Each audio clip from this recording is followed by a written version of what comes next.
ತಮ್ಮ ಮೇಲೆ ದಾಳಿ ಆದ ಬಳಿಕ ಬಂದಂತಹ ಗನ್ಮ್ಯಾನ್ ಅನ್ನ ಅದನ್ನು ಕೂಡ ವಾಪಸ್ ಪಡ್ಕೊಂಡು ತಮ್ಮ ಬಿಜೆಪಿ ಅವಧಿ ನನ್ನ ಮೇಲೆ ಅಟ್ಯಾಕ್ ಆದ ನಂತರ 9 ಬಾರಿ ನನ್ನ ಮೇಲೆ ನಂತರ ಅಟ್ಯಾಕ್ ಕೂಡ ಇತ್ತು. ಒಂದು ಸಲ ಅಲ್ಲ, 9 ಬಾರಿ. ನನಗೆ ಅಲ್ಲಿ ಹಿತೇಂದ್ರ ಅಂತೇಳಿ ಕಮಿಷನರ್ ಇದ್ದಂಥ ಸಂದರ್ಭದಲ್ಲಿ ಅವರೇ ಹೇಳಿಕೊಟ್ಟದ್ದೇನಂತ ಹೇಳಿದರೆ ಶಾರ್ಪ್ ಶೂಟರ್ ಬಂದಿದ್ದಾರೆ ನಿಮ್ಮನ್ನು ತೆಗೀಲಿಕ್ಕೆ ಅಂತ. ರೈ ಮುಚ್ಚಿಲಿ ಹೇಳಿದ್ರೆ ರಾಜಕೀಯ, ಒಂದು ಆಯುಕ್ತರು ಹೇಳಿದ್ರೆ ರಾಜಕೀಯ ಆಗ್ತದಾ? ಶ್ರೇಯಸ್ ಅನ್ನುವಂಥ ಒಬ್ಬ ಪತ್ರಕರ್ತನ ಮುಖಾಂತರ ನಮಗೆ ಕೊಟ್ಟಂತ ಮಾಹಿತಿ ಅದು, ಗೊತ್ತಾಯ್ತಲ್ಲ. ನಾನೆಲ್ಲವೂ ಏನು ಮಾಧ್ಯಮದಲ್ಲಿ ಹೇಳುವಾಗ ಸುಳ್ಳು ಹೇಳಲಿಕ್ಕೆ ಆಗುದಿಲ್ಲ. ಒಂದು ಸಲ ಪ್ರೆಸ್ ಕ್ಲಬ್ ಅಲ್ಲಿ ಪ್ರೆಸ್ ಏನು ಉದ್ದೇಶಿಸಿ ಮಾತಾಡ್ಲಿಕ್ಕಾಗಿ ನಾನು ಹೋದದ್ದು. ಯಾವತ್ತೂ ಇರುವ ಗನ್ಮ್ಯಾನ್ ಅವತ್ತು ಒಂದು ದಿವಸ ಇರಲಿಲ್ಲ, ಅವರ ಭಾವ ತೀರಿಕೊಂಡ್ರು ಅಂತ. ನಾನು ಒಂದು ದಿವಸ ಗನ್ಮ್ಯಾನ್ ಬಿಟ್ಟು ನಾನು ಪ್ರೆಸ್ ಕ್ಲಬ್ಗೆ ನಾನು ಹೋದೆ. ನಾನು ಪ್ರೆಸ್ ಕ್ಲಬ್ಗೆ ಹೋಗಿ ಪ್ರೆಸ್ ಕಾನ್ಫರೆನ್ಸ್ ಮುಗಿಸಿ ನಾನು ಕೆಳಗೆ ಬರುವುದರಲ್ಲಿ 7 ಮಂದಿ ದೊಡ್ಡ ದೊಡ್ಡ ದಪ್ಪದವರು ಅಲ್ಲಿ ಬಂದರು ಮಾತ್ರ ಅಲ್ಲ, ನನ್ನ ಕಣ್ಣ ಮುಂದೆನೆ ಒಳಗೆ ಹೋಗುವುದನ್ನು ನಾನು ನೋಡಿದೆ. ನಾನು ಬೇರೆ ಗಾಡಿಗೆ ಹತ್ತಿ ನಾನು ಕಮಿಷನರ್ ಕಚೇರಿಗೆ ಬಂದು, ಮುರುಗನ್ ಅವರು ಕಮಿಷನರ್ ಆಗ ಬಂದರು. CC ಕ್ಯಾಮರಾದಲ್ಲಿ ಚೆಕ್ ಮಾಡುವಾಗ ಬಂದವರದ್ದು ದಾಖಲೆ ಆಗಿದೆ. ಸೀದಾ ಒಳಗೆ ಬಂದವರು ಪ್ರೆಸ್ ಕ್ಲಬ್ ಅಲ್ಲಿ ಕೇಳ್ತಾರೆ, ರೈ ಮುಚ್ಚಿಲ್ರವ್ರದ್ದು ಪ್ರೆಸ್ ಕಾನ್ಫರೆನ್ಸ್ ಮುಗಿಯಿತಾ ಅಂತ. ಅವರು ಹೋಗಿ ಅಲ್ಲಿ ಕೇಳಬೇಕಾದ್ರೆ ಅದರ ಅರ್ಥ ಏನು? ಅವ್ರು ನನ್ನನ್ನೇ ಹುಡುಕಿಕೊಂಡು ಬಂದಿದ್ದಾರೆ ಅಂತೇಳಿ ಒಂದು. ಇನ್ನೊಂದು, ಆ ದಿನ ನನ್ನ ಪ್ರೆಸ್ ಮೀಟ್ ಬಿಟ್ಟರೆ ಬೇರೆ ಪ್ರೆಸ್ ಮೀಟ್ ಅಲ್ಲಿ ಇರಲಿಲ್ಲ. ಹಾಗಾದ್ರೆ ಬೇರೆಯವರನ್ನು ಹುಡುಕಿಕೊಂಡು ಬಂದರು ಅಂತ ಹೇಳಿದ್ರೆ ಅರ್ಥ ಇಲ್ಲ. ಮೂರನೆಯದು, ಪ್ರೆಸ್ ಕ್ಲಬ್ ಕಚೇರಿಯಲ್ಲಿ ಪ್ರೆಸ್ ಕ್ಲಬ್ಗೆ ಸಂಬಂಧಪಡದ ಬೇರೆ ಯಾವ ಕಚೇರಿಗಳು ಇಲ್ಲ. ಅಂದ್ರೆ ಅವರು ಬ್ಯಾಂಕಿಗೆ ಬಂದರು, ಅಂಗಡಿಗೆ ಬಂದರು, ಮತ್ತೊಂದಕ್ಕೆ ಬಂದರು ಅಂತ ಹೇಳುವಾಗೂ ಇಲ್ಲ. ಇಷ್ಟ ಆಗಿ CC ಕ್ಯಾಮರಾದಲ್ಲಿ 7 ಜನರು ಸ್ಪಷ್ಟವಾಗಿ ಇದ್ದರೂ ಕೂಡ ಇನ್ನೂ ಅವರ ಬಂಧನ ಆಗಲಿಲ್ಲ. ಇದು ಇಂಥದ್ದು. ಯಾಕಂತ ಹೇಳಿದ್ರೆ ಕೆಲವರು ಶೋಕಿಗಾಗಿ ಗನ್ಮ್ಯಾನ್ ಅನ್ನು ಇಡ್ತಾರೆ. ನಾನು ಗನ್ಮ್ಯಾನ್ ಅನ್ನು ಇಟ್ಟುಕೊಂಡು ಎಷ್ಟು ಸಾರ್ವಜನಿಕ ಕಾರ್ಯಕ್ರಮಗಳಿಗೆ ಹೋಗಿ ಶೋಕಿ ಮಾಡಿದ್ದೇನೆ ಯಾರಾದರೂ ಹೇಳಿ? ನಾನು ಗನ್ಮ್ಯಾನ್ ಇದ್ದಾಗ ಕೂಡ ಸಾಯಲಿಕ್ಕೆ ಕೊಲ್ಲುವವರಿಗೆ ಗನ್ಮ್ಯಾನ್ ಇದ್ರೂ ಕೊಲ್ತಾರೆ ಅನ್ನುವಂಥ ಹೆದರಿಕೆಯಿಂದ ನಾನು ಎಲ್ಲೂ ಹೋಗ್ತಿರ್ಲಿಲ್ಲ, ಎಲ್ಲೂ ಸಾರ್ವಜನಿಕವಾಗಿ ನಾನು ಕಾಣ್ತಿರ್ಲಿಲ್ಲ. ಹೋಗಬೇಕಾದ್ರೆ ನಾನು ಮಾಹಿತಿ ಕೊಡದೆ ಯಾವುದೇ ರೀತಿಯಲ್ಲಿ ನಾನು ಹೋಗ್ತಾ ಇದ್ದೆ ಅಂತ ಎಲ್ರಿಗೂ ಗೊತ್ತಿತ್ತು. ಹೀಗಿದ್ದಾಗಲೂ ನೀವು ಹೇಳಿದ ಹಾಗೆ ಹೌದು, ಹೋದದ್ದು ಚುನಾವಣೆಗಿಂತ ಮೊದಲು ನಮ್ಮ ಅವಧಿ ಇದ್ದಾಗಲೇ ಹೋಗಿದ್ದು ಹೌದು. ಆದರೆ ಅದನ್ನು ಕೂಡ ನಾನು ಸರ್ಕಾರದ ಇಸಿಗೆ ಹಾಕುವುದಿಲ್ಲ. ಕೆಲವು ಅಧಿಕಾರಿಗಳಿಗೆ ಸುಳ್ಳು ಮಾಹಿತಿ ಸಿಕ್ಕಿರಬಹುದು, ಕೆಲವು ಅಧಿಕಾರಿಗಳಿಗೆ ಅದು ಬೇಡ ಅಂತ ಆಗಿರಬಹುದು. ನಾನು ಆಗಲೂ ಪತ್ರಿಕಾಗೋಷ್ಠಿಯನ್ನು ನನ್ನ ಕರೆದು ಹೀಗೆ ತೆಗೆದಿರಿದ್ದೀರಿ, ನನಗೆ ಈಗ ಆಗಿದೆ ಅಂತ ಹೇಳ್ತಾರೆ.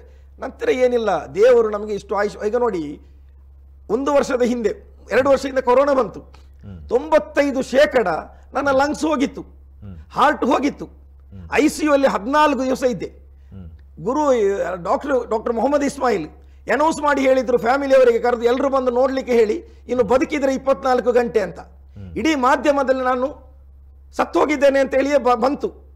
ಇಷ್ಟೆಲ್ಲ ಆದರೂ ಕೂಡ ಮರುದಿವಸ ಫೀನಿಕ್ಸ್ ಪಕ್ಷಿಯಾಗಿ ನಾನು ಎದ್ದು ಬಂದಿದ್ದೇನೆ. ಅಂದರೆ ಸೃಷ್ಟಿಕರ್ತ ನನ್ನನ್ನು ಉಸಿರು ಉಳಿಸಬೇಕಂತ ಇದ್ದರೆ ಖಂಡಿತವಾಗಿ ಅವತ್ತು ಕೊಲೆ ಮಾಡಲಿಕ್ಕೆ ಕೊಚ್ಚಿ ಹಾಕಿದಾಗಲೂ ಉಳಿಸಿದ್ದಾನೆ. ಇಲ್ಲಿ ಇದು ಬಂತು. 3ನೇ ಬಾರಿ ನನಗೆ ಎದೆನೋವು ಅಂತೇಳಿ ನಾನು ಹೋದಾಗ ಅಲ್ಲಿ ಹೋಗಿದ್ದೆ ಸ್ಟಂಟ್ ಆಗಲಿಕ್ಕೆ. ಟೆಸ್ಟ್ ಮಾಡಿದ ಡಾಕ್ಟರ್ ಹೇಳಿದ್ರು ಸ್ಟಂಟ್ ಆಗುವ ಸ್ಥಿತಿಯಲ್ಲಿ ಇಲ್ಲ, 3 ಬ್ಲಾಕ್ ಆಗಿದೆ, ನೀವು ಇವಷ್ಟರವರೆಗೆ ಬದುಕಿದೆ ದೊಡ್ಡ ಪುಣ್ಯ ಅಂತೇಳಿ ನನಗೆ ಓಪನ್ ಹಾರ್ಟ್ ಸರ್ಜರಿ ಮಾಡಿ ನನ್ನನ್ನು ಬದುಕಿಸಲಾಯಿತು. ಇಂತಹ 3 ಬಾರಿ ಮಾಡುವಾಗ ಆ ಕಾಯುವವನು 3 ಸಲ ನನ್ನನ್ನು ಕಾದಿದ್ರೆ ಗೊತ್ತಾಯ್ತಲ್ಲ. ಇನ್ನು ಇವರು ಬಂದು ಕಡಿದ್ರೆ, ಒಂದು ವೇಳೆ ನನ್ನನ್ನು ಕೊಂದರೆ ನಾನು ಹೋದ್ರು ಬೇಜಾರು ಮಾಡಲಿಕ್ಕೆ ಏನಿಲ್ಲ. ಯಾಕಂದ್ರೆ 3 ಬಾರಿ ಬದುಕಿಸಿ ತೋರಿಸಿದ್ದಾನೆ, ನಮಗೆ ಅವಕಾಶವನ್ನು ಕೊಟ್ಟಿದ್ದಾನೆ ಭಗವಂತ. ಅದರಿಂದಾಗಿ ಕೊನೆ ಉಸಿರಿರುವವರೆಗೂ ಧೈರ್ಯವಾಗಿ ಆ ಕ್ಷಣದವರೆಗೂ ಒಂದೇ ಇರೋದು. ಸಾಯುವಾಗ ಬಿಳಿ ಬಟ್ಟೆ ಏನು ನನಗೆ ಹಾಕ್ತಾರೆ, ಅದು ಈಗ ನೀವು ಇನ್ನೊಂದು ಮಾತು ಹೇಳಿದರೆ, ಏನೆಲ್ಲ ನಾನು ಕೆಲಸ ಮಾಡಿದ್ದೇನೆ ನನ್ನ ಸಮಾಜಕ್ಕೆ, ಬೇಸರದಿಂದ ಹೇಳ್ತೇನೆ, ಒಂದು ಶಾಲ್ ನನಗೆ ನನ್ನ ಸಮುದಾಯದವರು ಹಾಕಲಿಲ್ಲ. ನನ್ನ ಬ್ಯಾರಿ ಭಾಷೆಗೆ 6 ಕೋಟಿ ರೂಪಾಯಿ ಖರ್ಚು ಮಾಡಿ ಹಣ ತಂದಿದ್ದೇನೆ. 15 ವರ್ಷದ ಇತಿಹಾಸದಲ್ಲಿ ಯಾರು ಮಾಡದ್ದು ತಂದಿದ್ದೇನೆ. ಆಮೇಲೆ ಸ್ಥಳ ಮಂಜೂರು ಮಾಡಿಸಿದ್ದೇನೆ. ಈ ಭಾಷೆಗೆ ಲಿಪಿ ಇರಲಿಲ್ಲ, ಲಿಪಿ ತರುವ ಮೂಲಕ ಇಷ್ಟು 40 ಲಕ್ಷ ಮಾತಾಡುವವರಿಗೆ ಶ್ರೀಮಂತಿಕೆಗೊಳಿಸಿದ್ದೇನೆ. ನಮ್ಮ ಕೊಲಮಲ್ಲಿ ಬ್ಯಾರಿ ಅನ್ನೋ ಕೊಲಮ್ ಇರಲಿಲ್ಲ ಯಾವುದರಲ್ಲಿ ಜನಸಂಖ್ಯೆಯಲ್ಲಿ, ಅದು ಬ್ಯಾರಿ ಬರಬೇಕು ಅನ್ನುವ ರೀತಿಯಲ್ಲಿ ಪ್ರಯತ್ನ ಪಟ್ಟಿದ್ದೇನೆ. ಇಷ್ಟೆಲ್ಲ ಮಾಡಿದರೂ ಕೂಡ ಇವತ್ತು ಒಂದು ಸಣ್ಣ ಹಾಡುವವರಿಗೆ, ಒಂದು ದಫು ಮುಡಿಸುವವರಿಗೆ, ಒಂದು ಸಣ್ಣ ಕೋಲ್ಕಳಿ ಮಾಡುವವರಿಗೆ, ಒಂದು ನಾಟಕ ಮಾಡುವವರಿಗೆ ಶಾಲ್ ಆಗ್ತಾರಲ್ಲ, ಇಷ್ಟು ಮಾಡಿದವರಿಗೆ ನನ್ನ ಬ್ಯಾರಿ ಸಮಾಜದ ಬ್ಯಾರಿ ಸಂಘಟನೆಗಳು ಒಂದು ಶಾಲ್ ನನಗೆ ಹಾಕಲಿಲ್ಲ. ಇಷ್ಟು ಮಾಡಿ, ಆದರೆ ಒಂದು ಹೇಳ್ತೇನೆ, ಮರಣದ ದಿವಸ ಆ ಬಿಳಿ ಬಟ್ಟೆಯನ್ನು ಹಾಕ್ತಾರಲ್ಲ, ಅದು ಅಲ್ಲಾಹನ ವತಿಯಿಂದ ನಾನು ಸಮುದಾಯಕ್ಕೆ ಮಾಡಿದ ಸೇವೆಗಾಗಿ ಅಲ್ಲಾಹನು ಕೊಡುವ ಶಾಲು ಅಂತೇಳಿ ನಾನು ಸ್ವೀಕರಿಸ್ತೇನೆ. ನಾನು ಆ ಶಾಲು ಅದು ಪವಿತ್ರವಾದ ಶಾಲಾಗಿರಲಿ, ಅಲ್ಲಾಹನು ಒಪ್ಪುವಂಥ ಶಾಲಾಗಿರಲಿ, ಆ ದಿವಸ ನನ್ನ ಮರಣ ನೋಡಲಿಕ್ಕೆ ಬಂದವರು ಇವತ್ತೆಲ್ಲ ನಾವು ಮಾಡಬೇಕಿತ್ತು ಅಂತೇಳಿ ಅವರಿಗೆ ಅನಿಸಿದರೆ ಇದು ನನಗೆ ಜನ್ಮ ಸಾರ್ಥಕ ಅಂತ ನಾನು